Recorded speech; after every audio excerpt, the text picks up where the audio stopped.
Oi, pessoal, boa noite. Estou tentando aqui digitar para fixar o comentário. Pronto. Nosso tema da nossa live de hoje, né? O que é, você sabe, né? O que é coterapeuta? Hoje eu vou conversar com Daniela. Ela já está aqui online. Já vou dividir tela para a gente dar início.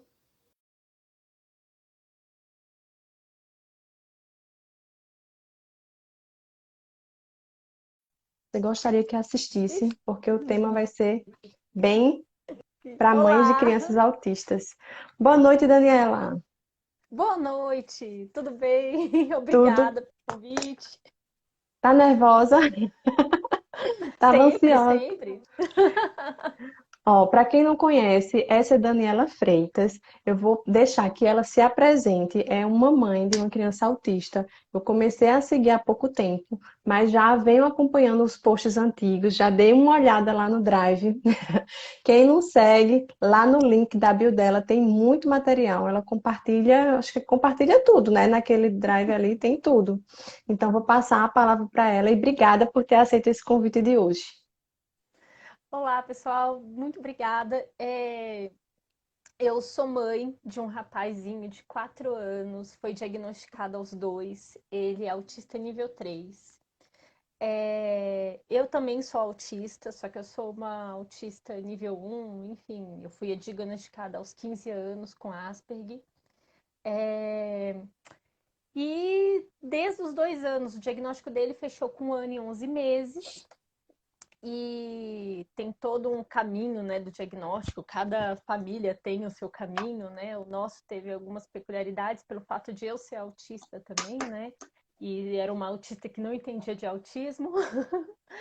E com isso nós fomos começando as intervenções em clínica, para depois, num segundo momento, ele foi para uma clínica escola para fazer as intervenções 100% em casa, que é até a temática daqui da coterapia. Isso. E É, só um complemento, gente, é que isso daí vai ser fundamental quando eu for explicar um pouquinho sobre a coterapia. Eu não sou pedagoga, eu não sou psicopedagoga, eu não sou psicóloga, eu sou engenheira. Isso é importante, porque muita gente pensa que tem que ter algum tipo de formação específica na área. Então, assim, eu também sou fisioterapeuta, né? Eu não sou psicóloga. Muitas pessoas acham que eu sou psicopedagoga, mas eu não sou psicopedagoga também. Quem sabe um dia eu ainda faço a formação, mas é importante ressaltar essa questão de que não precisa ter nenhuma formação específica para ser coterapeuta.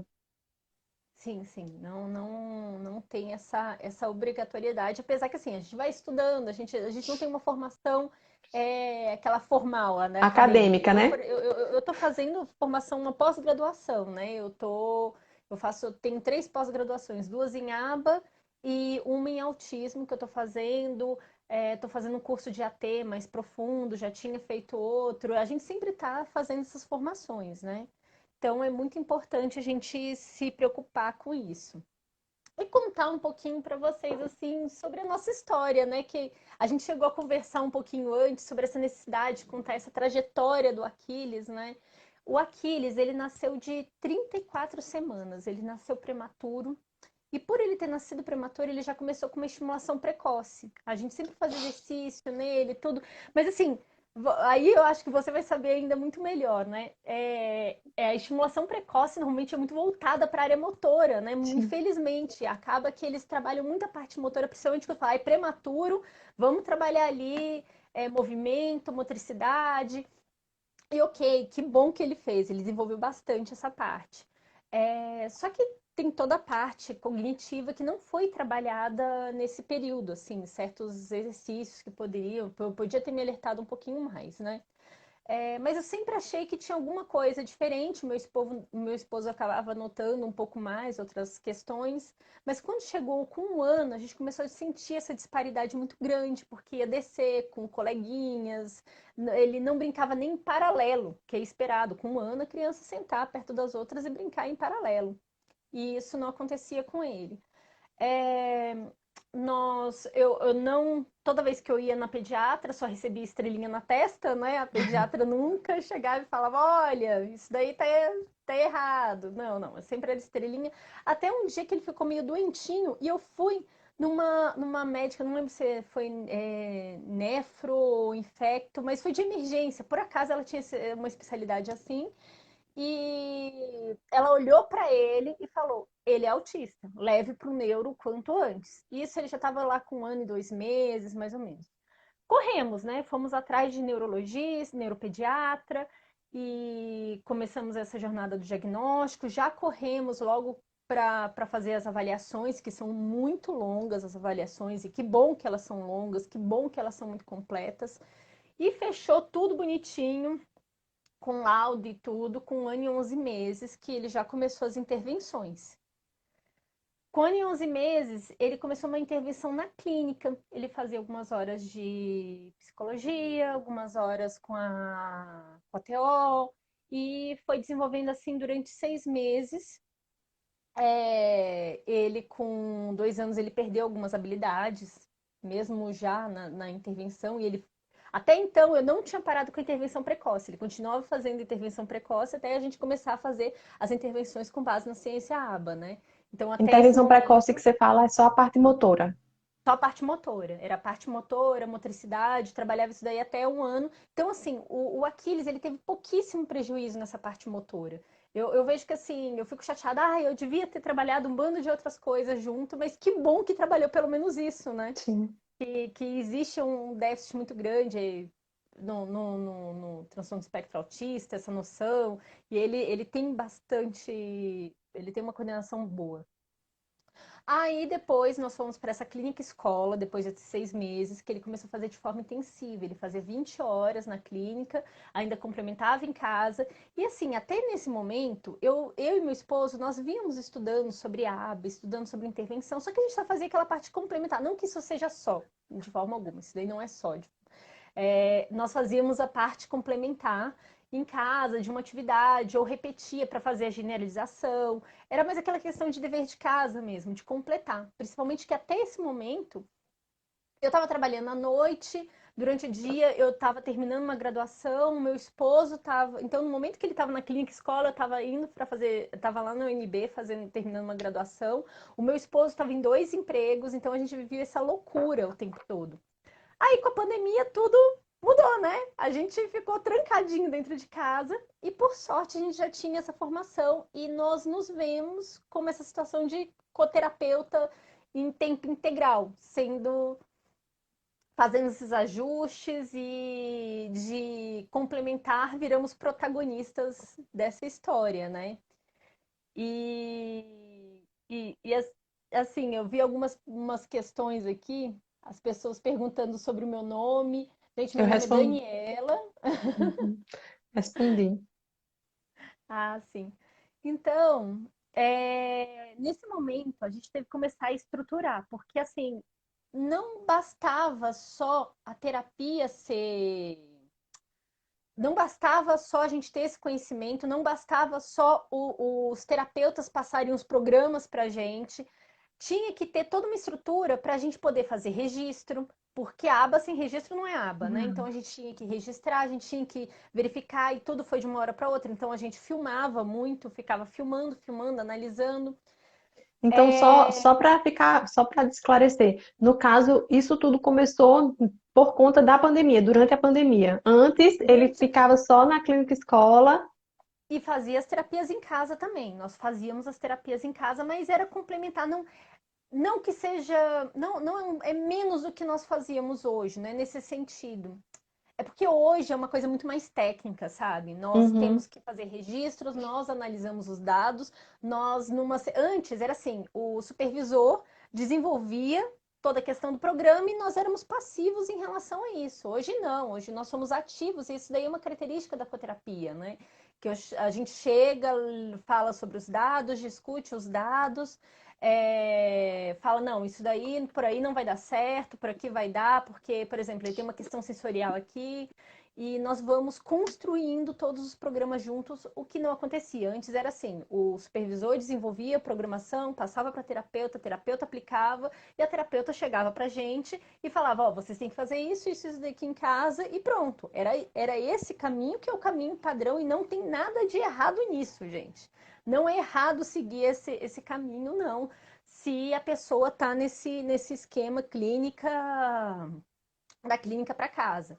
Mas agora não, nós tivemos que tomar esse papel ali da terapeuta, né? Que normalmente é esse que é o papel. A terapeuta vai e discute com o seu supervisor, com o seu coordenador, dependendo, tem clínicas que tem mais de uma estrutura, os casos, fazendo essa adaptação, porque a gente, toda vez que desenvolve, um supervisor desenvolve um programa, ele tem aquela visão a longo prazo, e ele coloca alguns pontos ali a médio e curto prazo, mas muito geral. E quem desenvolve aquela parte a curtíssimo prazo, que essa daqui é a meta dessa semana, essa daqui é a meta dos próximos 3 dias, é aquele terapeuta ali que está sentado ali com a criança.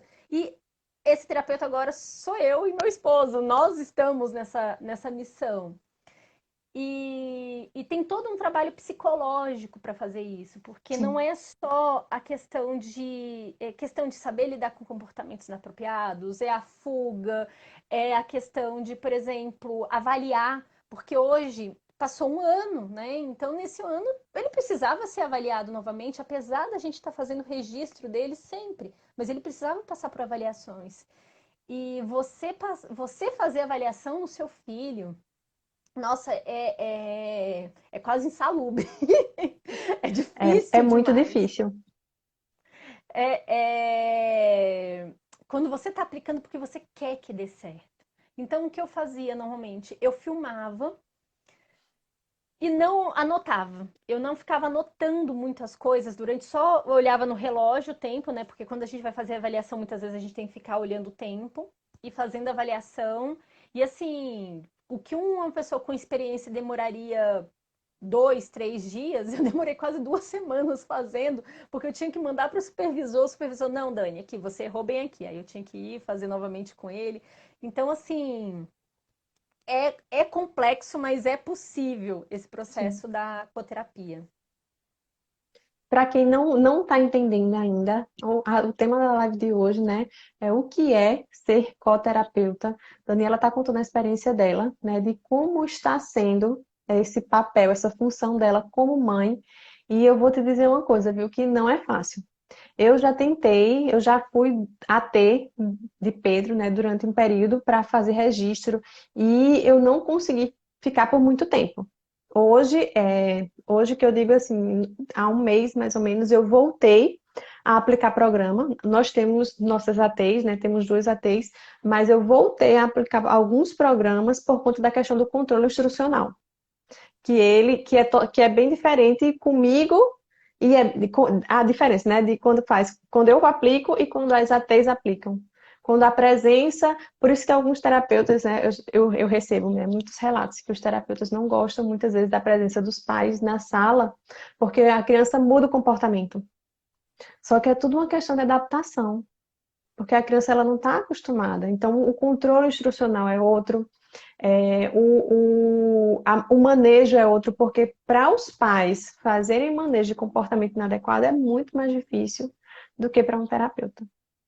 Com Até porque os certeza, pais eles fazem manejo de comportamento o dia todo, não é só naquela hora. com certeza. E assim, nós temos que fazer aquele trabalho interno, né?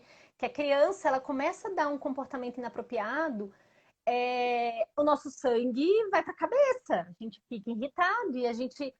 Primeiro a gente tem que trabalhar na gente para conseguir trabalhar na criança. Então, assim, o Aquiles, ele já teve episódios de comportamento inapropriado, assim, nesse momento de pandemia, que bom que nós não passamos por isso, já tinha sido trabalhado isso nele. Mas foi muito difícil, porque justamente ele começava a vir nisso, o cortisol dele estava lá em cima e o meu estava aqui já.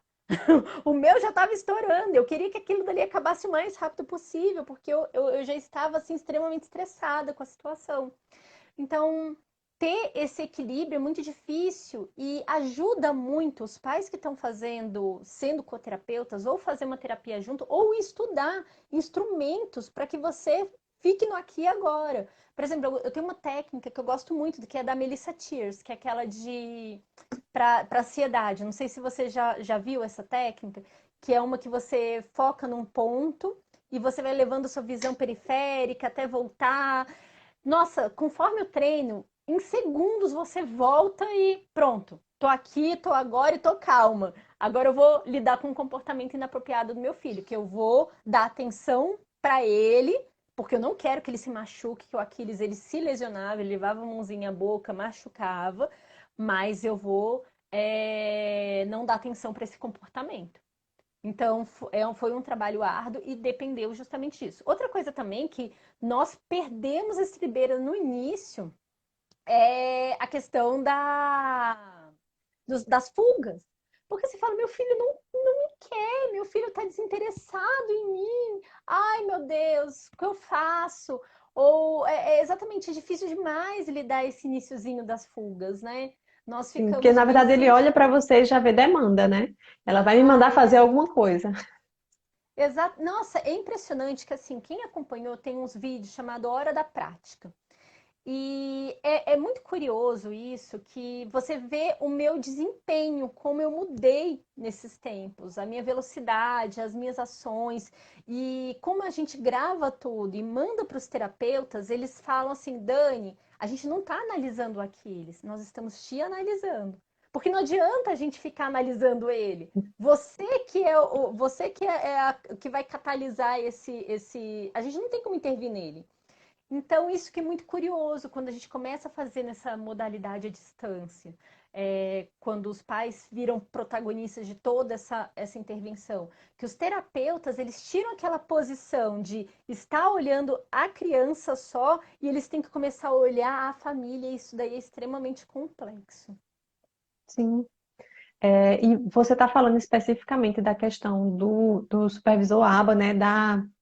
Da intervenção dentro da análise do comportamento, mas eu acredito que essa questão de ter um supervisor dessa mesma forma pode ser para qualquer outra área que a criança precise, né, da equipe que é uma equipe Com multidisciplinar. certeza, com certeza. Teve um período que nós estávamos com a Fone e com a TO junto, mas às vezes a gente tem que dar um passo para trás para ir para frente. Sim. O Aquiles, ele estava com alguns déficits em relação a sérios, assim, percepção visual. E sou eu com o meu esposo. Então, somos só nós dois, nós temos que trabalhar, a gente trabalha também, nós temos o nosso emprego, nós temos que arrumar a casa. Então, nós tivemos que escolher, ai, que declaração de amor que eu estou recebendo aqui da Samília e do Dr. Tiago. Nós temos que escolher quais são as frentes que nós vamos trabalhar. Sim. Então, nós vamos escolhendo quais frentes. Gente, eu tô ficando sem graça. O Dr. Paulo Liderales está aqui também. Eu tô ficando Tá já tô nervosa? perdendo. Tô nervosa. Eu já estava nervosa no início da live, né? Falar sobre ecoterapia. Então, justamente isso. Nós temos que escolher quais são as frentes que nós vamos trabalhar quando a gente vai fazer qualquer intervenção. Seja terapeuta lá na clínica, os pais também têm que escolher. Porque o que acontece? Quando nós caímos nessa situação de nossos filhos têm atraso de desenvolvimento, a gente quer sair indo para todas as áreas, né? E nós começamos justamente aqui, não, ele tem que começar a ter independência para escovar os dentes, trocar roupa, então, vamos acabar com essa fralda desse menino logo. E, nossa, olha o tanto de frente que você tem que tirar. Para você tirar a fralda de um menino, você tem que ficar o tempo todo marcando o tempo. E aí veio a questão, né, que eu sentei com os terapeutas e falei: a nossa frente de ataque aqui é fazer o Aquiles se comunicar o mais breve possível. Ele precisa se comunicar. Ele precisa se comunicar, ele precisa discriminar melhor o ambiente dele para que ele aprenda, para que ele aprenda a aprender. Sim. Então, isso daí é a base que nós desenvolvemos com os terapeutas. Eu queria muito falar sobre esse significado da coterapia. E qual é a Sim. diferença entre o significado da coterapia e do AT, a figura do AT? Gente, assim, no Brasil não é muito regulamentado isso, mas assim, se você vai lá para os Estados Unidos, para outros países, Canadá, o AT, ele tem a, ele tem a figura de ter uma formação acadêmica. Normalmente ele está fazendo uma formação acadêmica ou ele já tem uma formação acadêmica na área. O AT ele tem essa característica. E outra, existe um trabalho de hierarquia com o AT. O AT, por exemplo, muitas vezes você vê um AT que ele começa como AT, depois ele vira um terapeuta, depois ele vai como um supervisor, depois ele pega, perdão, uma coordenação, uma supervisão.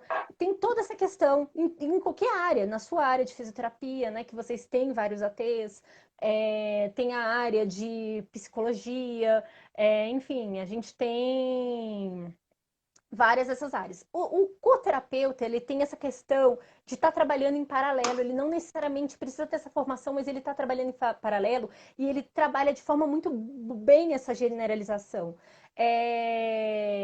Meu esposo, por exemplo, a gente pega um programa do Aquiles, é passado um programa para a gente. Para o Elias é passado o mesmo programa, para mim é passado. Nós dois vamos aplicando o mesmo programa com pouquíssimas diferenças e isso ajuda a acelerar o processo de generalização do Aquiles. Então, uma coisa que antes a gente estava demorando muito tempo para atacar, a gente está atacando de forma muito rápida. Porque, por exemplo, o mando. O mando o Elias estava trabalhando de uma forma, o mando, um pouco diferente do meu, e eu trabalhando de outra forma. E a gente ia se comunicando. E nós começamos a observar que, por exemplo, eu tô aqui com o celular, né? Digamos que isso aqui era o objeto que o Aquiles queira. Apesar que o Aquiles, ele, para isso daqui, ele não nem liga. Aí coloca aqui. Eu tava com mania, por exemplo, de trazer o celular para a direção do meu rosto e perguntar o que ele quer. Digamos que isso aqui fosse um copo com água, né? Ah, você quer? Quer? Aí isso daqui tava trazendo aversão. O Elias, foi que é meu esposo, né, com experiência, ele começou a afastar do rosto, ele trazia para o rosto, afastava e perguntava o que queria.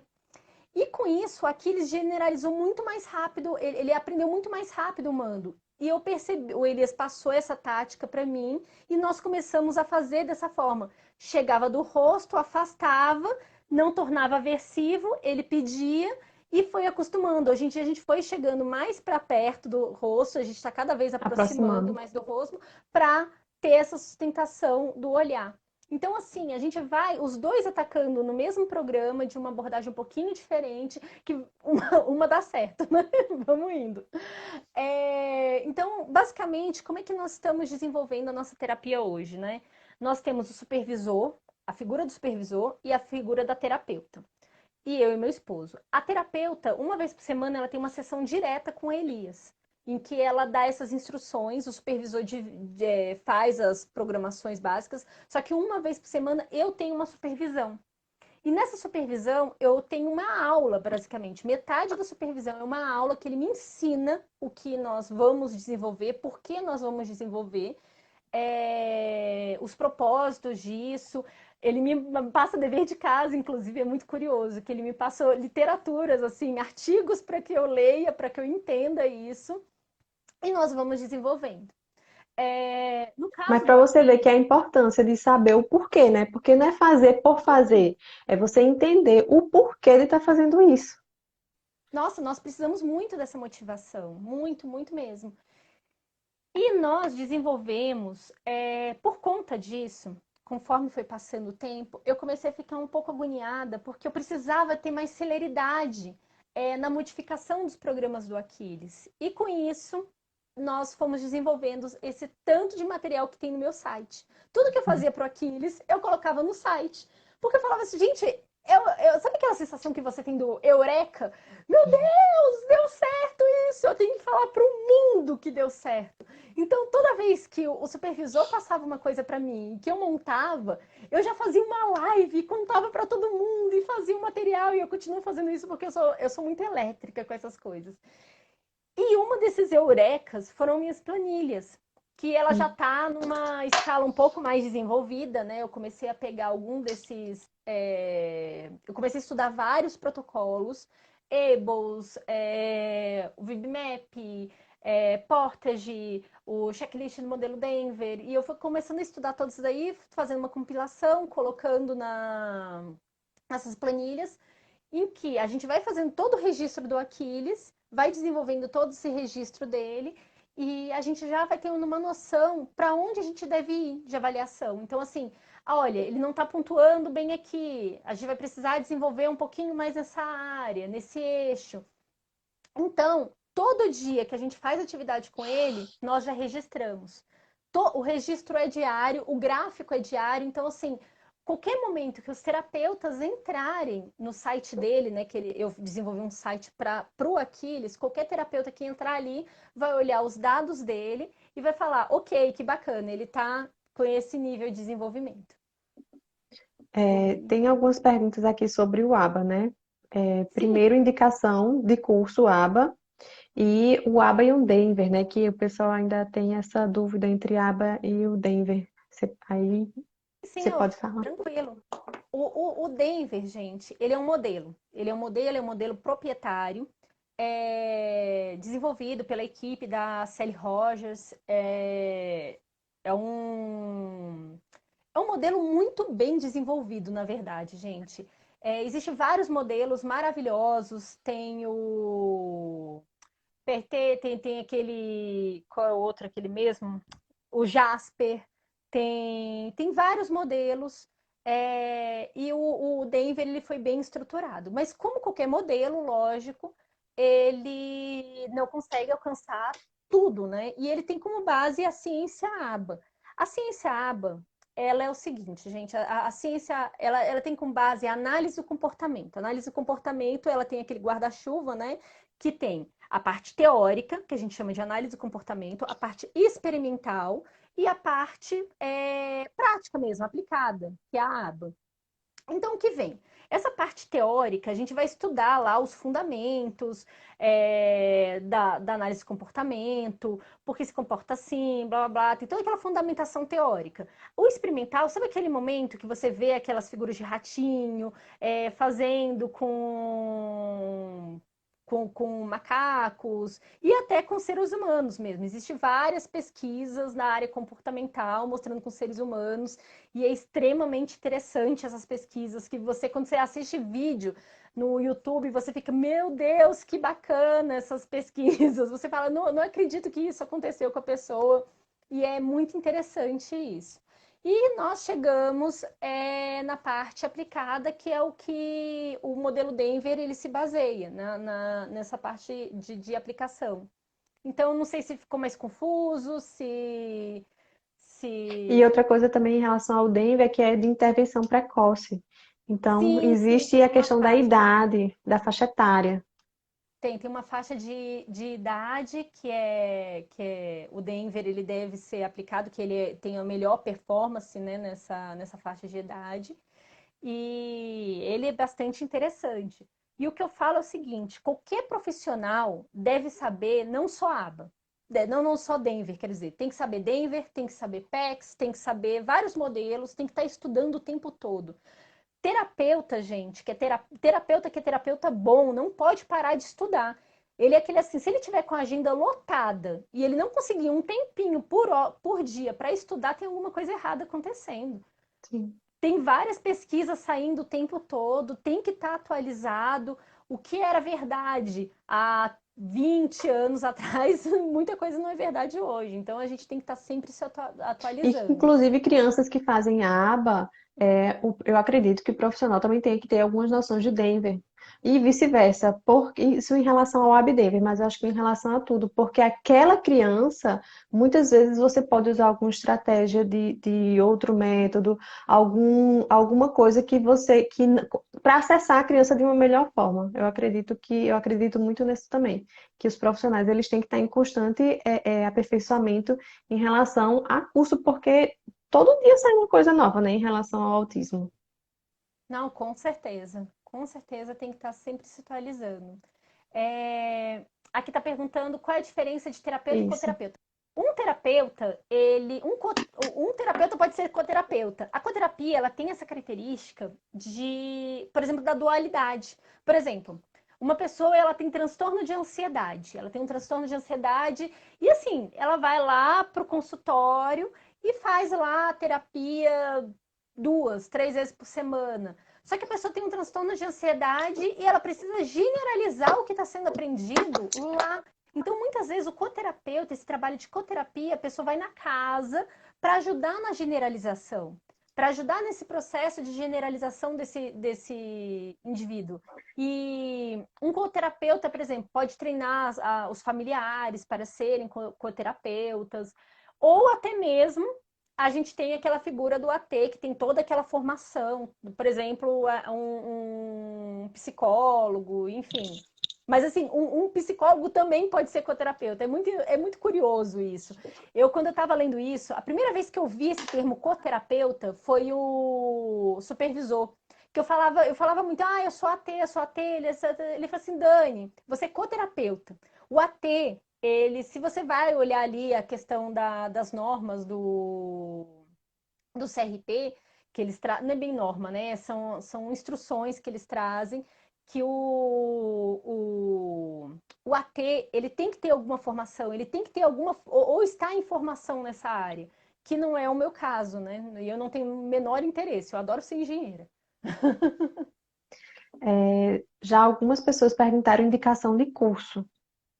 Curso, gente. Você tem um curso, você também tem um curso, não Tem, mas tem? o meu curso é específico para a questão motora. Ali eu não falo, eu falo Ah, sim. de Ah, alguns na área de princípios do ABA. ABA, eu falo porque eu acredito que quem trabalha com autismo, independente da área, tem que saber noções de ABA para manejo de comportamento, para saber cadeia de suporte. Então, assim, eu falo sobre algumas coisas do ABA, sim, mas não é um curso específico de ABA, é um De curso ABA. para desenvolver a Entendi. parte motora, onde eu falo de algumas coisas do ABA, né?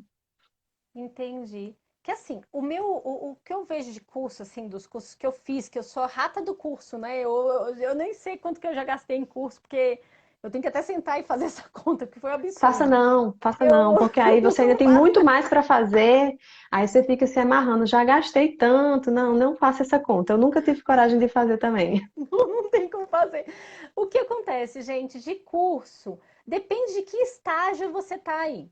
Eu não recomendo, por exemplo, para um pai que acabou de chegar no diagnóstico, por exemplo, eu como engenheira, acabei de sair o diagnóstico do meu filho, eu vou fazer um curso de aba, uma pós-graduação, quero dizer, em aba, não vai ser aplicado. Eu vou demorar um tempão para começar e o desenvolvimento do meu filho é hoje. Então, eu acho que assim, aquela pessoa que acabou de levar aquele tapa na cara mesmo, porque é um tapa na cara quando saiu o diagnóstico?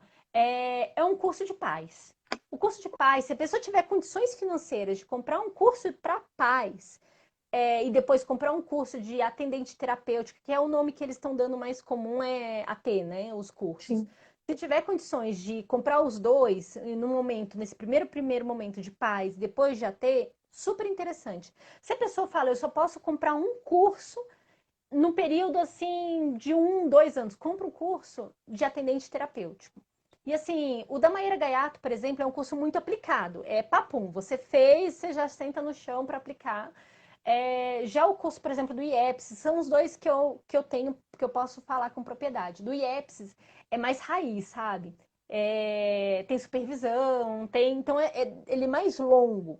Ele é bom, ele é muito bom. Eu tô amando o curso, tô achando bem Você está fazendo a puxado. pós em análise do comportamento do IEPS, Então, do IEPS e duas do CBI. Eu tô ficando louca já. porque eu também estou na pós de análise do comportamento do IEPS.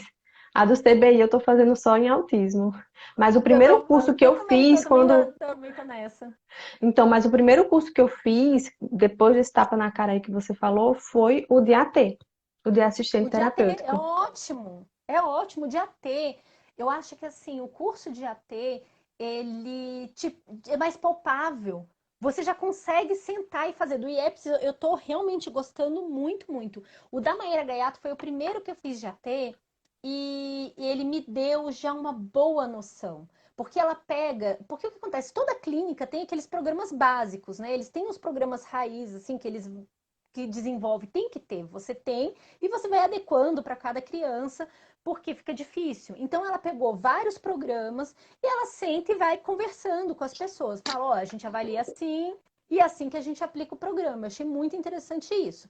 Já no curso do IEPSIS, eles começam com a base da análise do comportamento, te explica o que é análise do comportamento, você vai seguindo, igual no início de qualquer pós, tem ali aquela introdução que é igualzinha da pós. Por exemplo, você pega qualquer pós, segue a mesma coisa e você vai ter uma supervisão que eles vão falar de caso a caso. Eu achei bem interessante. Então, tem esse da Maíra Gaiato que eu posso falar e do IEPS. Curso de paz, gente, existe de todos os preços e qualidades possíveis que você encontra na internet. Eu tenho meu top 3, né, que são meus preferidos.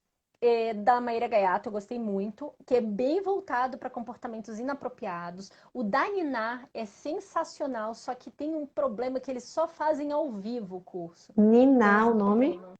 Ninar, Instituto Ninar, que é onde o meu filho faz terapia, que tem um supervisor. Eles são maravilhosos, só que eles só fazem curso ao vivo. Eles vão ter. Daqui a pouquinho eles vão lançar um ao vivo novamente. Tem um lado ótimo, que você tira suas dúvidas, você leva seu caso, mas tem esse problema de ser ao vivo e depois eles não vendem Não mais, né? ficam. Não fica Não gravado para ver fica com. depois. Eu acho isso daí, eu falo, gente, vocês estão desperdiçando dinheiro. Todo mundo quer comprar depois o curso e não pode. E por último, o Criando Pais Protagonistas, que é um curso barato, é um curso em conta e ele é bem completinho, elas dão muito suporte. Eu gostei muito, foram meus 3 preferidos. Tem muitos outros e tem outros maravilhosos também. Se eu parar aqui, eu vou ficar falando uma infinidade. Eu vou até entrar, depois eu te passo a lista de curso, mas eu Não, acho que esses até eu 3 tô aqui. anotando esse de curso de paz, porque muita gente me pergunta, porque uma das maiores queixas é essa falta de treinamento dos pais pelos profissionais que acompanham as crianças. Então eu recebo muito essa pergunta, onde é que eu faço curso de treinamento de paz? Porque os profissionais que estão acompanhando minha criança não me treinam, não me ensinam Ah, nada. mas a maioria dos lugares não treina mesmo, não. Do Mundo Azul, gente, eu fiz, gostei muito. Eles têm uma plataforma onde você já acessa um bando de curso, você fica assim, desesperado. Você fala, ai, por onde eu vou começar? Que eles têm muita gravação. A única coisa que eu falo que eu não gostei deles foi a qualidade da imagem do áudio, sabe? Eu acho que eles pecaram um pouquinho, mas o conteúdo é muito bom. Eu sou meio cri-cri com essas coisas de imagem, áudio, mas foi muito bom. Tem do Farol, tem do Neurosaber, tem vários cursos, mas esses 3 que eu falei, eu achei que eles têm um bom custo-benefício para o que eles oferecem. Aqui, eu vi um negócio sobre horas, quer dizer, complicado ao vivo, pai conseguir fazer é difícil mesmo. É. Era bem difícil a questão. É, Uma coisa que eu vou falar, gente, que eu fico um pouco agoniada, que nenhum desses cursos eu vejo falar, e eu até conversei com o pessoal da Niná, é que eles deviam começar com aquela base do aprender a aprender. Porque o que acontece? Eu vejo que todos os cursos que eu vejo, eles começam falando sobre contato visual, imitação, segmento de comandos e assim vai. Mas se essa criança ela não discrimina bem os estímulos, ela não vai fazer nada disso. Se essa criança ela não percebe o que está em volta, você coloca as coisas assim nos brinquedos. E assim, ela pega um e fica com isso, e ela não percebe que tem outras coisas legais ali, a criança não vai desenvolver. Então, não vai conseguir imitar. E esse era o caso do Aquiles. E essa era a nossa frustração. Porque a gente ficava ali tentando imitação, dando nível de ajuda, ele ficando dependente do nível de ajuda. E tudo isso era porque ele não estava fazendo uma discriminação de estímulos. Aí veio o Dr. Paulo, numa live maravilhosa, e veio falar sobre o tal do cerebelo. Que assim, você, como da área de físio, o cerebelo é o que você mais escuta, né? Acho que você passou a graduação, grande parte ouvindo isso. E assim, quando eu soube dessa questão, que a percepção visual, a discriminação de estímulos, de forma geral, nessa parte de discriminação de estímulos está muito ligada ao cerebelo, e que esse é um grande déficit nas crianças autistas. E outra coisa também, que tem um artigo muito legal que fala sobre predição, que os autistas, uma boa parte dos autistas tem dificuldade na parte de predição. Se você não trabalha isso, predição e discriminação de estímulos, você não consegue ir para frente. Então, o que aconteceu? Com Aquiles, gente, a doutora Adriana está aqui. Erros e acertos, se não tem esse pré-requisito de discriminação de estímulo, fica muito difícil. Aí nós fizemos o seguinte: nós começamos a trabalhar isso com Aquiles de forma muito intensa. E como nós fizemos isso? Nós tentamos no papel e não estava dando certo. E eu era daquelas mães que, assim, nada de TV, nada de tablet, nada. E eu tive que pegar um tablet e trabalhar com o Aquiles. Eu estava me sentindo a pior pessoa do mundo de ter que usar um tablet com ele, assim, porque eu era totalmente contra. E eu tive que trazer isso. E aí eu coloquei todos esses programas lá no meu site também. Que a gente dava um modelo para ele e como tinha que ser muito randomizado a posição da tela para ele justamente fazer essa discriminação, eu não conseguia fisicamente fazer isso. Então, a gente começou fazendo assim.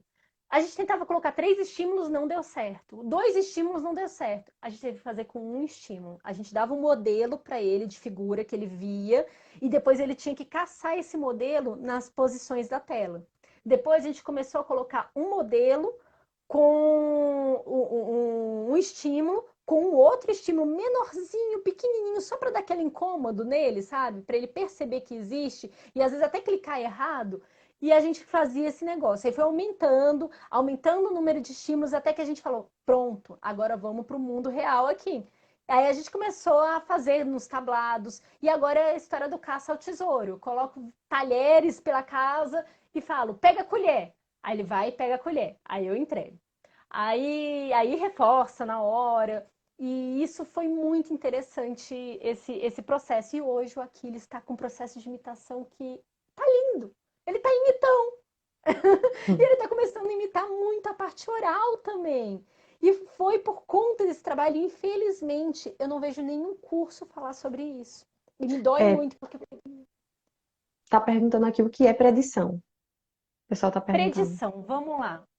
Eu vou dar um exemplo da minha área de redes e vou tentar trazer, que eu sou engenheira de comunicação, né? O que acontece, por exemplo, você vai ligar para alguém, você pegou o seu celular e você vai ligar para alguém. Essa ligação, ela pode se completar ou não. Hoje em dia a gente liga para as pessoas e completa, raramente cai ligação, mas antigamente as ligações caíam muito. E como é que isso acontece? Quando a gente liga para alguém, essa ligação pode completar ou não, porque o sistema ele faz um cálculo de tentativa. Então, ele tem tantos por cento de dar certo com base em todos esses dados que isso acontece, né? Porque você está numa torre tal, tantas pessoas estão conectadas nessa torre, na outra torre onde a outra pessoa está, tem tantas pessoas conectadas, então tem uma probabilidade dessa ligação ser finalizada. A mesma coisa acontece conosco. A pessoa, por exemplo, eu tenho o meu dia começa, eu sei que sempre eu acordo, eu desço as escadas, eu coloco a chaleira para esquentar. Eu já sei que esses passos eles existem, que as coisas estão ali. Mas digamos que meu esposo pegue a chaleira e guarde no armário. Meu dia ficou assim, eu fico sem chão. Porque eu desci as escadas e eu preciso, e cadê a chaleira? E cadê a continuidade? Gente, eu posso esquentar a água de outras formas, eu posso pegar a panela e esquentar a água, mas eu posso ficar travada nisso. E esse sistema de predição falha em muitos autistas, porque a gente precisa prever para concluir. O final lá é eu fazer o café. O objetivo final é que o café esteja feito. Mas eu preciso da minha chaleira. E a chaleira, ela foi um ruído no meio do caminho que não me permitiu. Da mesma forma que a ligação ali não completou, porque a gente não pôde prever esse final. Eu não consegui prever o final de fazer o café. Ok, a chaleira, eu sou bem desenvolvida e tudo, esquenta a água ali na panela e depois eu brigo com meu esposo por ter escondido a chaleira. Mas e para algumas pessoas que têm mais déficit de comunicação? Que não vão conseguir expressar e chegar, e aí, cadê a chaleira? Isso pode realmente acarretar em vários problemas. Então, assim, o sistema de predição, a gente sempre tem que estar pensando nele. Cada autista, cada pessoa, né, vai ter o seu nível, o seu transtorno de forma diferente em relação a isso. Algumas pessoas, se você muda alguma posição, tipo, gente, meu esposo, ele não é autista, ele possivelmente está no fenótipo ampliado. Mas se eu mexo assim, isso daqui tá assim, e eu faço isso, ele já observa e para ele já tudo muda em volta. E ele não tá dentro. Então é só para a gente saber que assim, essa questão da predição é muito importante a gente ficar atenta. E agora, já que a imitação motora dele está tão desenvolvida, vai emergir um monte de habilidade, né? Sim, exatamente. Eu tava me. Eu tava numa filosofia hoje que eu mandei até para a doutora Adriana do Nem Parece Teia, né? Eu tava filosofando, mandei pro Gustavo Tosi, ele ainda não me respondeu. Mas quando eu mando essas filosofias, ele depois ele reúne, manda um bando de artigo, porque ele é desse jeito, né? Ele manda os artigos e fala, Dani, leia isso. Só tô esperando ele chegar. Que é essa questão do. A gente tem um programa que é o programa para aprender a aprender. E nós temos o eixo, né? O eixo de aprender a aprender. E nós temos o eixo onde a gente treina esse aprender a aprender. Isso daí é filosofia da minha cabeça, tá, gente? Isso daqui é hipótese minha, que eu vou. Conforme eu vou estudando, eu acho que eu tô começando a enlouquecer com essas coisas. Porque o que acontece? Se você discrimina bem estímulos, você começou a aprender a aprender. Você começa a observar os outros melhor e começa a fazer. Lógico que assim, tem vários itens nesse caminho. Se a pessoa, por exemplo, o Aquiles, ele imita, mas ele não imita perfeito. Por quê? Ele tem alguma coisinha de processamento motor aí que a gente tem que ajustar, vai ter que trabalhar, fazer um ajuste fino, chamar a físio para nos ajudar nesse ajuste, para trabalhar com ele, essa questão. Mas ele imita.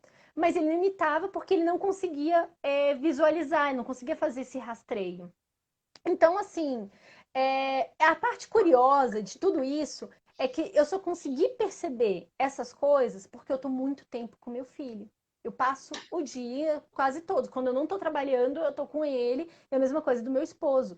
E com isso, a gente consegue mapear melhor isso. A gente consegue aprender com o nosso filho, como ele aprende, como ele faz as coisas e como ele não faz também, como certas coisas são aversivas a ele, e a gente consegue ir fazendo essas adaptações. E aí vem, como você está falando, a questão da imitação. A questão da imitação, por exemplo, no Aquiles, não adianta eu chegar num lugar, numa salinha branca e querer que ele me imite. Não vai dar certo. Eu preciso de um espelho. Eu preciso de um espelho de um lado, que ele esteja olhando para mim, e do outro lado que não tenha nada que seja aversivo para ele. Porque o que ele faz? Ele olha para mim, cansou, olha para o espelho, me imita, cansou, olha para o outro lado. Então eu preciso dessa triangulação o tempo todo no caso dele. E tá tudo bem. O que importa É é que ele está imitando. que tá imitando. Aqui a doutora, aqui, ó. Mas sua linha de pensamento está correta. Para aprender, temos bases referenciais para o aprendizado e fluir. E falar que domingo eu vou ter live com a doutora Adriana sobre transtornos alimentares. Vai ser uma aula. Ela A é live com o doutorado tem que ser 2 horas, porque tem, ela é muito boa. tem sim. Não, eu já fiz minha assinatura básica com ela. É uma live uma vez por mês. A gente já Ah, fez uma. pode? Pois eu vou entrar na fila. Vai! Ó, doutora! Pois eu vou Contei entrar o na segredo fila. Eu aí. também quero. Ó, o penúltimo domingo do mês já tá reservado para mim, tá? Só vou te avisando. Eu vou falar com ela depois. Não, mas conclua seu Então, pensamento em relação à imitação, porque isso é bem importante. a questão da imitação, gente, a gente tem muita essa questão de tem que estar sustentando o olhar, sustentando o olhar, sustentando o olhar, e não necessariamente a gente precisa que a criança esteja olhando o tempo Sim. todo para o nosso rosto. Isso é aversivo até. Eu vou contar como autista. Se eu fico olhando muito para o rosto da pessoa, eu sinto tontura. Meus pais me ensinaram, meu pai fazia aquele negócio de tampar a mãozinha e tudo comigo. É, E minha mãe me ensinou a melhor tática de todas, que é olhar na testa, olhar aqui no centro da testa. Só que tem uma hora que eu tenho tontura e eu já apaguei, eu desmaiei de tanto ficar olhando para a testa da pessoa. E isso daí não foi legal. Não, e na época eu não entendia muito bem o que estava acontecendo. Eu já tinha o diagnóstico de autismo, mas eu não entendia isso, porque eu não ia atrás. Então a gente não precisa fazer isso com nossas crianças. Isso daí é uma tática, por exemplo, a questão do espelho. Ela olha para o Sim. espelho, vê você, repete o que você está fazendo, vai ter um atraso? Vai ter um atraso. Isso não é o ideal, mas vai ter um pouquinho de atraso, mas tudo bem. Aí ela olha para o espelho, faz a imitação, olha para você, olha para outro lado. São táticas. E aí vem a questão também, né, gente? Tem que saber se a criança, o espelho, ela tem essa noção do espelho. Porque eu falo essas coisas, eu falo muitas coisas no canal, de dicas e tudo, mas tudo vai depender do repertório da sua criança. Tudo que eu falo ali deu muito certo pro Aquiles, mas pode não dar para Tem vocês. crianças que Ou não vão dá, se reconhecer no espelho. O espelho vai ser como se fosse nada. não vai ter noção de Noção corporal. profundidade. Você vai Não, colocar e uma não vai linha se básica. reconhecer. Tem crianças que não se olham para o espelho e não se reconhecem. Então é como se fosse uma outra pessoa, porque eles não se veem ali. Também tem essa questão. Com certeza. Tem que fazer uma avaliação da criança, tem que fazer uma avaliação de repertório da criança e tem que testar. Gente, uma coisa que eu bato muito pé é nessa questão de testar. A gente supõe demais.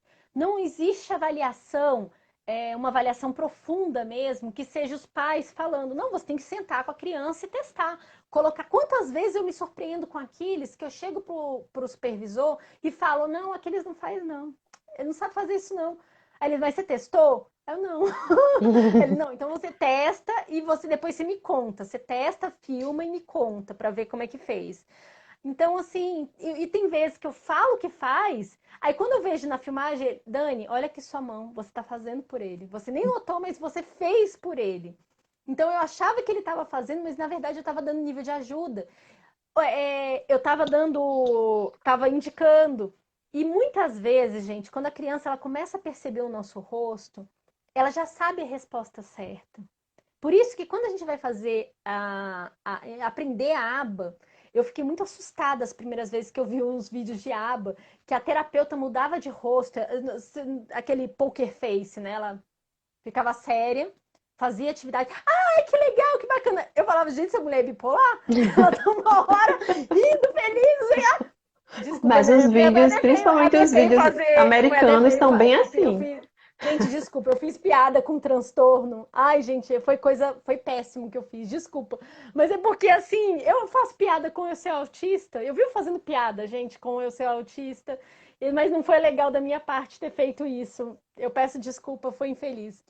É, que eu sei que a transtorno bipolar é muito complicado. Foi uma coisa terrível. Mas assim, exatamente, ela tá ali alegre, feliz, e de repente você viu Mas os isso vídeos é nos americanos, vídeos né? americanos, aí isso é bem comum. Aí tanto que eu, os primeiros vídeos que eu vi, eu pensei, a minha reação foi a mesma da sua, assim, tipo, como é isso? Aí entregou o reforçador, agora é minha vez, pronto. Aí mudou a expressão facial, eles falam, eles dão muita ênfase nessa questão da expressão facial durante a aplicação dos programas. Sim, sim, ele é o tempo todo modificando. E o supervisor, isso que é muito importante os pais filmarem, levarem para os terapeutas, porque eles vão analisar isso. O supervisor do Aquiles falava, Dani, você está muito sorridente, você é muito sorridente, você tem que parar de sorrir tanto. E eu sorrio realmente muito. E isso daí é uma tática que eu desenvolvi, que muitas vezes eu não estou entendendo nada do que a pessoa está falando. Mas se eu estou sorrindo, isso daí fica muito mais tranquilo para a pessoa. E eu aprendi a rir também. Por exemplo, a pessoa tá contando um negócio, na dúvida eu rio. Aí a pessoa, nossa, Dani, mas nem teve graça. Ah, tá, então não era para ter graça. Então tá tudo bem. E isso daí era um problema, que eu tive que começar a fechar mais a cara pro Aquiles, porque ele tava induzindo a resposta conforme o meu sorriso. Então ele olhava a minha cara, minha modificação, ele tava ali, ó, escolhendo qual era a atividade para parear. Ele olhava pro meu rosto, ele é esse. Ela sorriu. E tem aquela história famosa, né, do cavalo, que o pessoal achava que o cavalo era genial. Não sei se vocês já ouviram falar dessa história, né? Que achavam que tinha um cavalo que era o cavalo mais inteligente do mundo. Falavam que ele tinha uma inteligência igual de uma criança, de um adolescente de 16 anos. E o que eles descobriram ele fazia contas, o cavalo. Então você dava uma conta de matemática para ele e o cavalo ia batendo ali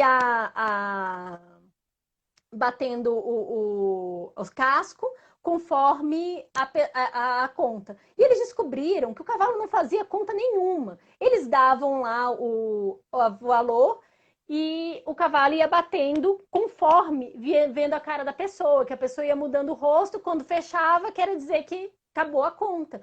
Aí eles começaram a pegar, os cientistas, foram todo mundo conhecer esse cavalo. Pegavam pessoas que não sabiam a conta, não sabiam o resultado, e pegavam pessoas que sabiam e colocavam lá expondo o cavalo. Quando viram que o cavalo não sabia fazer conta nenhuma, ele só via a reação das pessoas. Então a gente tem que ter muito cuidado com isso. Eu vi uma pergunta muito legal da Adriana aqui. Você pode descrever a rotina do coterapeuta, como organizar os treinos? Ok. Como é que acontece aqui em casa? Como nós estruturamos? Não foi simples, não foi fácil, não foi rápido. Como nós precisamos primeiro saber, a gente tem que ter uma linha de base para desenvolver a criança. E o tempo todo a gente tem que estar fazendo. Toda vez que vai mudar um programa, fazer uma coisa, eu tenho que saber da onde eu vou, para onde, da onde estou, para onde eu vou. Então, de tempo em tempo, uma vez por mês, eu reavalio Aquiles, eu reavalio para não acumular. Então, eu sempre estou reavaliando, mas assim, a gente sempre está fazendo registro. Ok, fizemos essa avaliação que exige treino, não vou entrar muito profundo porque a gente não tem nem tempo para isso. Aí, por exemplo, vou fazer a terapia com Aquiles. Meu horário é da tarde, meu esposo normalmente fica de manhã. Abro já ali porque eu faço na planilha do computador e tudo, mas se você não tiver, você pode fazer ali no caderninho, enfim. Sento para fazer uma atividade com Aquiles, ligo a câmera porque eu tenho muita dificuldade com atenção dividida. Ou eu estou fazendo atividade com ele ou eu vou anotar, não tem como. Coloco ali a câmera e começo a fazer o programa um dos programas. Digamos que um programa seja fazer uma torre. A gente tem que fazer uma torre entregando uma torre de seis itens. Digamos que seja uma atividade dessa. A gente fez, não sei o que lá, eu tive que dar, sei lá, cada potinho é uma tentativa. Então eu coloquei um, dei nível de ajuda no outro, não sei o que lá. Pronto, a gente terminou os 6, reforcei, foi legal. Chego e vejo depois o vídeo e vejo, olha, na primeira tentativa eu tive que dar ajuda total, na segunda tentativa eu tive que dar uma ajuda parcial, nas outras foi independente. Registro tudo isso daí no sisteminha, ou se você tiver só a folhinha, você vai registrar, depois passar limpo, enfim, é assim. Passa para o próximo programa. Às vezes eu deixo para analisar tudo no final do dia, depois os vídeos para colocar. E tem os que também eu falo, não, não dá, vou ter que passar para os terapeutas, que são aqueles programas que a gente está iniciando, que são programas que eu ainda não estou desenvolvendo muito bem, para que eles analisem e eles coloquem os gráficos. Então, assim, eu faço alguns programas numa leva com ele. Normalmente eu divido em caixinhas para ficar mais fácil, para eu ter um início, meio e fim. Já deixo os reforçadores comigo, que às vezes ele precisa de ter uns reforçadores extrínsecos, tipo um bonequinho, um alimento. Outros, o reforçador social já tá legal. E algumas atividades, o reforço intrínseco, a própria atividade para ele já é legal. Então eu tenho que deixar tudo isso pronto. Eu falo que assim, coterapeuta tem que ser tipo Mulher Maravilha, tipo Batman, que a gente anda com um cinto de utilidades assim, cheio de reforçadores, e a criança foi e fez um comportamento legal, a gente já entrega, ah, que legal, bacana, e assim vai. Então é assim que a gente trabalha. E eu preciso do meu reforço também, porque, gente, é muito pesado fazer terapia nas nossas crianças. É assim, de tempo em tempo eu preciso parar. Então eu paro, tomo um café, olho o celular, leio alguma coisa. Então, assim, eu tenho esse hábito de, tipo, tem 1 hora de atividade, é uns 15 minutos para mim. É uns 15 minutos o menino correndo para um lado e para o outro. Vai, deixa ele correr um pouquinho para um lado e para o outro, brincar É o livremente. intervalo. É o É o intervalo de intervalo, vocês. é o intervalo. E outra também, o que acontece? Coterapeuta, gente, tem que ser, o relógio tem que ser seu amigo. Porque é o seguinte, você tá ali, você fez uma tentativa com a criança e ela precisa descansar. Principalmente quando ela está iniciando, você vai colocar um temporizador. Tocou o temporizador? Vamos lá! Minha vez! Pega ali o reforçador, vamos sentar, volta para a atividade e prossegue. É assim que nós fazemos. Eu fico com a parte da tarde para a noite e o meu esposo fica com a parte da manhã. Ele faz a parte da manhã, então é assim que a gente divide. Ele trabalha à tarde e eu trabalho pela manhã. Eu trabalho da madrugada para manhã e ele trabalha da tarde, noite para madrugada, para dar tempo de fazer tudo que a gente tem que fazer. Só para deixar claro, quando esses programas que Dani está falando aí, é o supervisor que vai escolher, selecionar os programas de acordo com a avaliação que foi feito. Não são Sim, programas exatamente. aleatórios, tipo, não vou ensinar habilidades que eu acho que deva ser. Então, assim, segue uma sequência lógica, né, uma hierarquia de desenvolvimento da criança e são muito específicos. Tipo, os programas que Dani mostra, que ela faz vários vídeos com Aquiles, são programas de Aquiles. Eu não Então, às gosto vezes, nem de uma avaliar o criança Aquiles. com a mesma Não idade, gostaria. às vezes uma criança com a mesma idade, eu acho que meu filho não faça. Porque ela está fazendo, está aplicando esses programas e fazendo isso porque foi o que deu para fazer naquele momento, que é para fazer naquele momento que o supervisor viu a partir de uma avaliação que foi feita. Só para deixar isso claro, porque às vezes as pessoas Sim. acham, ela está fazendo, eu vou fazer igual como ela está fazendo.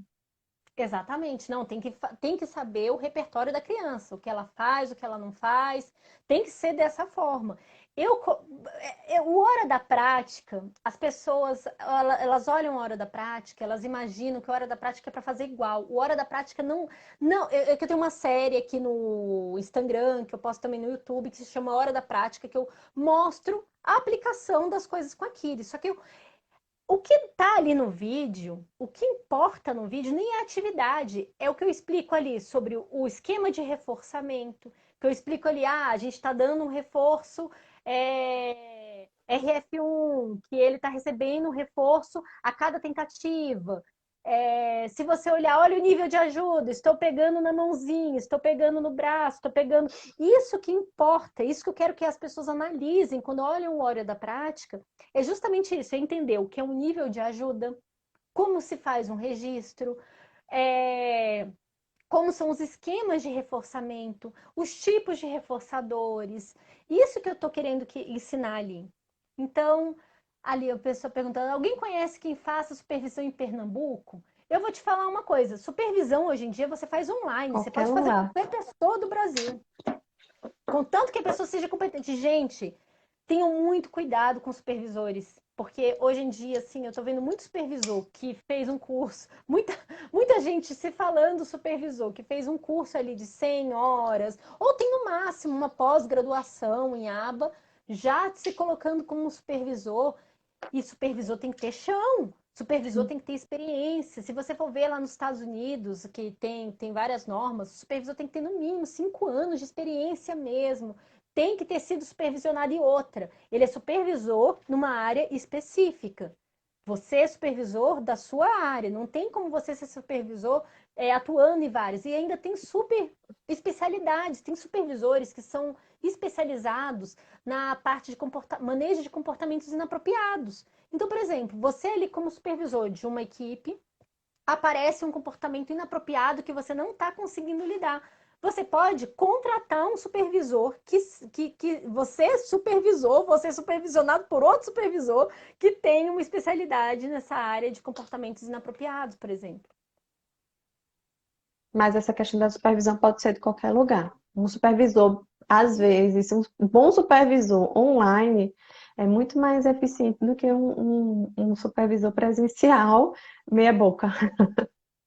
Não, com certeza. E, gente, a parte mais interessante de toda essa história foi a nossa economia de dinheiro. Não que eu sinto muito falta do Aquiles fazer a supervisão presencial e ele ter os grupinhos, porque infelizmente com essa pandemia, meu esposo somos grupos de risco, a gente tá morrendo de medo de toda essa situação. Então por isso que a gente tá trancado dentro de casa. Eu sinto muita falta. Eu queria tanto que aquele estivesse nos grupinhos de atividade para ele desenvolver. Era a coisa mais linda. Mas infelizmente a gente está nessa situação. Espero que passe logo e a gente está tentando desenvolver o que pode. Em relação à economia, foi muito grande porque a gente. Hoje ele tem uma carga terapêutica muito maior do que ele fazia na clínica. Por quê? É praticamente da hora que acorda, a hora que dorme. Porque tem programas, porque assim, as pessoas pensam em 40 horas, vem aquela história de 40 horas, mas ninguém parou para ler o artigo, né, do Lovaz. Se você for olhar ali os artigos, né, do Lovaz, você vai olhar que tem muita VD. E não é AVD simplesmente de ensinar a lavar a mão, não sei o que lá. Não, é ensinando comandos, ensinando a pessoa esse segmento de tarefas. Porque é muito importante a criança entender que o seguinte, uma tarefa, muitas vezes, ela tem uma cadeia. E isso daí, na aba, a gente aprende muito essa questão de como você entender que uma coisa vem atrás da outra, sem a pessoa se perder.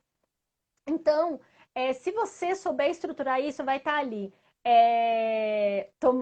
Ensinar a tomar banho, a se vestir, fazer todas as coisas com base nisso. Isso é muito complexo, gente. Ensinar uma criança que tem baixa discriminação de estímulos, baixo repertório de imitação, baixo repertório de segmento de comandos, a lavar as mãos, não é fácil. E se você ficar dando o mesmo nível de suporte o tempo todo para essa criança, ela também não vai desenvolver sozinha. Então, isso faz parte do programa. Faz parte do programa escovar os dentes, faz parte do programa aprender a dormir. Então, assim, você conta tudo isso daí. Mas eu falo que faz parte do programa se você estiver fazendo os registros de forma adequada, se você estiver estruturando isso de forma adequada. E, assim, é, voltando a pegar um pouquinho daquela pegada do Denver que a gente veio falando, porque o Denver tem muito essa questão do naturalista, não tem coisa mais naturalista que você usar a casa para isso? Sim. A gente vai estar. É tudo estruturado, a gente estrutura uma atividade. Você vai colocar, por exemplo, ensinar a sua criança a separar claro do escuro. Tá ali com um saco de roupa para jogar dentro da máquina. Você joga tudo no chão.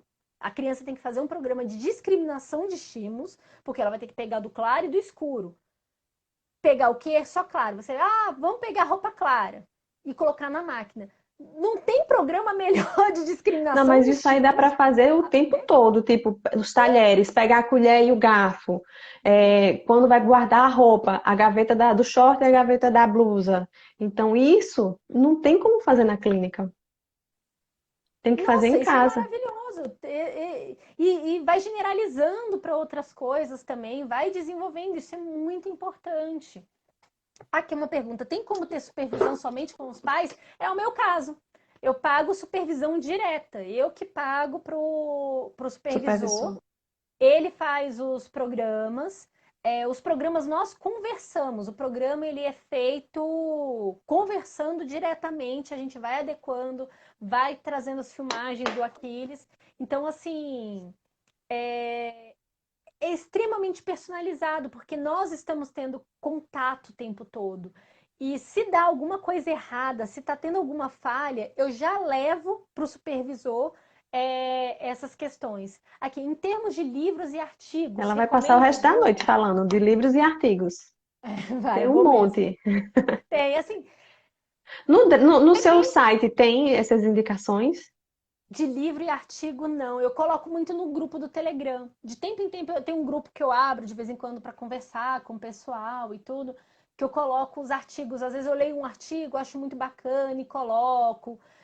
Livros, tem muitos livros maravilhosos também, mas depende do que você quer. Você quer estudar análise do comportamento? Você quer um livro para pais? O que você quer? Tem que saber de onde você está partindo. Você quer um livro de habilidades básicas? Tem aquele da Margarida, que é maravilhoso, da Camila, que é sensacional. São livros de habilidade básica, por exemplo, que você já ensina a sentar e aplicar. Tem um livro da Sally Rogers também, que é maravilhoso, que é bem aplicado. Qual o Então, seu depende do Telegram? O que você pessoal está quer. perguntando aqui qual o. Telegram, o É. meu é. Ai, arroba Dani, ao invés de ser ponto, eu acho que é barrinha, sabe? Mas tem na sua Underline. bio do Instagram, porque o Tem pessoal vai sair daqui e sim. vai fuçar lá na sua bio. Tem sim, tem sim. É só clicar lá que você entra e pega. É bem tranquilo. Porque, na verdade, hoje, né, Dani é uma mãe, mas é mais profissional do que muitos profissionais por aí. Então, ela tem uma base muito boa, porque tudo que ela faz baseado em livro, baseado em estudo, não é baseado no que eu acho, baseado no que. Então, assim, tem toda uma sequência mesmo do que foi construído durante esse tempo. Então, muitas dessas coisas que ela estudou tá lá no site que está na bio dela. Então, quem não Ali conta a história. tem muita coisa no site. Então, assim, inclusive, né, nós já passamos, né, nosso tempo. Eu queria que você concluísse, né, fizesse aí um resumão e falasse aí algumas coisas que realmente são relevantes que foram, que você falou hoje, para fixar mesmo em quem está assistindo. Ai, primeiro só agradecer. E assim, gente, se deixar, eu passo o dia inteiro falando. Uma vez eu abri a câmera e falei, amor, eu vou fazer uma live de 15 minutos, demorou 2 horas. Fazendo live. O Eu só, Instagram eu te derrubou. O Instagram falou, chega, vai dormir, por favor. Já era meia-noite, eu ainda fazendo live. Então, assim, meu hiperfoco tá totalmente em autismo, então eu não paro de falar. Gente, é o seguinte, vamos lá, focar no que é essencial se você quer ser um coterapeuta. Primeira coisa é trabalhar seu emocional. É assim, não tem como não fazer essa etapa antes. Você trabalhar seu emocional, você aprender, saber os seus limites, a hora que você tem que parar também, porque a criança é um desafio lidar o tempo todo com as crianças, com o ser humano, né? É um desafio. E esse é o primeiro ponto. Se você puder ter um terapeuta para cuidar de você, é ótimo. Se você não puder, vai atrás de técnicas para lidar com ansiedade, porque existem várias pesquisas que mostram que o nível de cortisol dos pais com filhos autistas, principalmente tem uma pesquisa especial que teve nos Estados Unidos e na Grã-Bretanha, em relação ao nível de cortisol de mães com filhos autistas nível 3, que eles fizeram uma correlação com veteranos de guerra, para vocês terem uma noção. Então, nós precisamos cuidar da gente, é o primeiro passo. Trabalhou emocional, é saber que nosso tempo é limitado. Nossas crianças realmente precisam de muitas coisas para desenvolver, mas a gente tem que escolher onde a gente vai atacar. E como é que a gente escolhe isso? Vamos olhar lá as janelas de oportunidade. Vão atrás dos neuros, gente. Neuro, abraça um neuro e fala: me conta o que eu tenho que seguir ali. Tipo a doutora Adriana, do Nem Parece Teia, o doutor Paulo Liberalesso. Gente, abraça aí o doutor Gustavo Holanda. Eu até recomendo, não sei se você conhece o doutor Gustavo Holanda, mas ele é um amor de Não. pessoa. Então, assim, Tiago Castro, o nossa, me fugiu o sobrenome do outro doutor Tiago também, que ele é sensacional, estava fazendo uma live agora também, maravilhoso também. Enfim, abraço o neuro e tenta entender essa questão das janelas de oportunidade. Porque tem janelas que a gente não pode perder, tem janelas que elas diminuem, por exemplo, a de comunicação. A gente tem que desenvolver a comunicação das nossas crianças o quanto antes. Desenvolver comunicação vai diminuir o comportamento inapropriado. Mas você fala, mas Dani, meu filho, o Thiago Gomes, maravilhoso, maravilhoso. Eu sou fã do Thiago Gomes também. São pessoas que entregam muito conteúdo. Então, assim, a gente tem que saber dessas janelas. Mas aí você vira e me fala, Dani, meu filho foge muito da atividade. Meu filho, ele tem muito comportamento inapropriado de se machucar. Guzmão, isso, Thiago Guzmão. Ele se machuca muito, enfim, ele faz todas essas coisas. Esse daí é o primeiro foco que você tem que trabalhar. Então, assim, vamos trabalhar na questão dos comportamentos, nesses comportamentos. Depois que você trabalhou bem, que a criança ela consegue ficar sentadinha, você conseguiu, você já sabe os reforçadores também da sua criança, né? Que para fazer isso você já levantou muitos reforçadores, já foi estudada essa questão dos reforçadores da sua criança.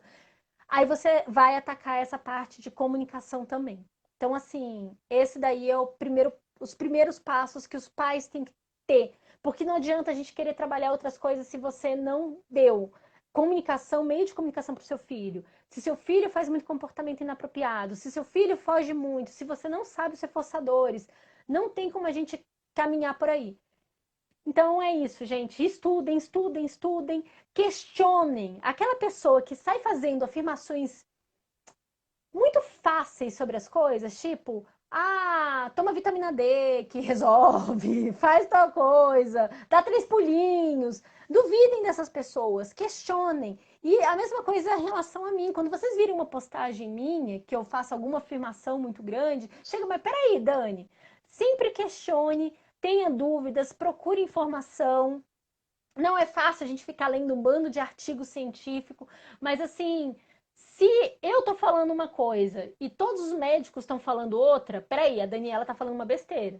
Então, assim, duvidem, duvidem.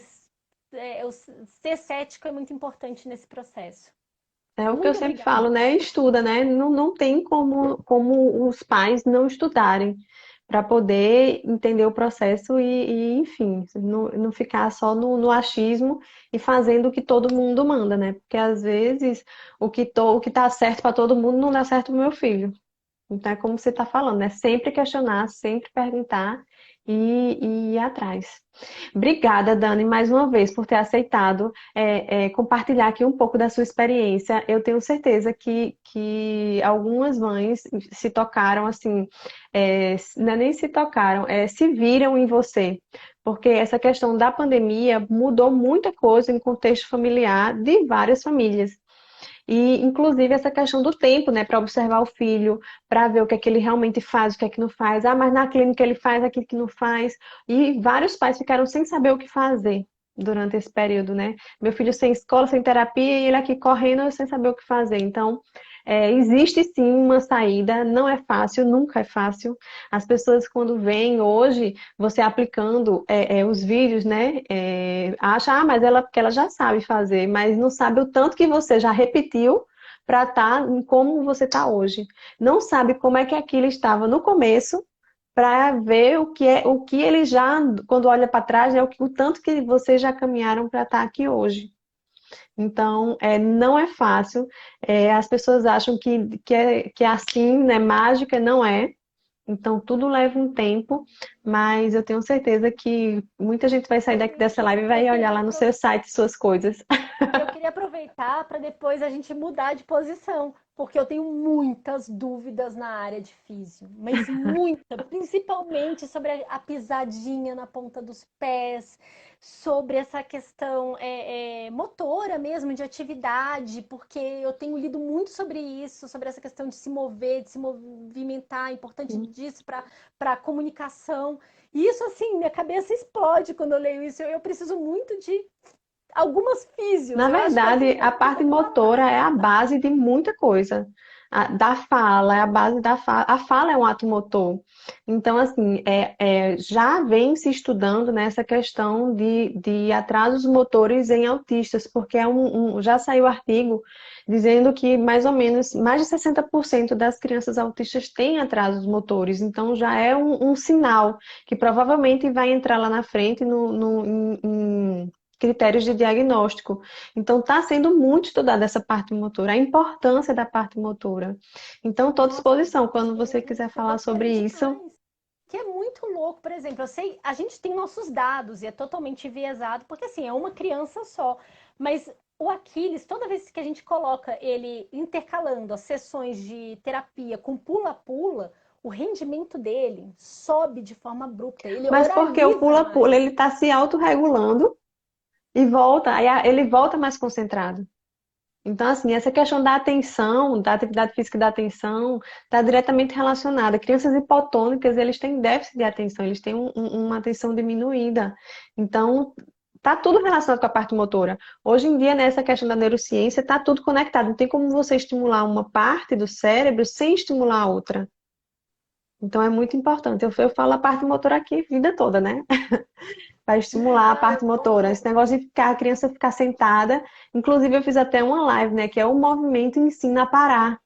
Quando a criança ela se movimenta, se movimenta, se movimenta, ela se autorregula como se ela encontrasse seu eixo. Então, ela vai conseguir se organizar e ficar mais tempo parada ou sentada para se concentrar para fazer algum tipo de atividade. Então, é muito importante isso. então, ó, agora, ó, próxima live, vamos mudar de posição. Simbora. E é isso. Obrigada a todo mundo que participou, né? Que assistiu a live. Eu vou deixar ela salva no feed, tá bom? E é isso. Boa Tchauzinho. noite. Tchau, tchau. Boa noite.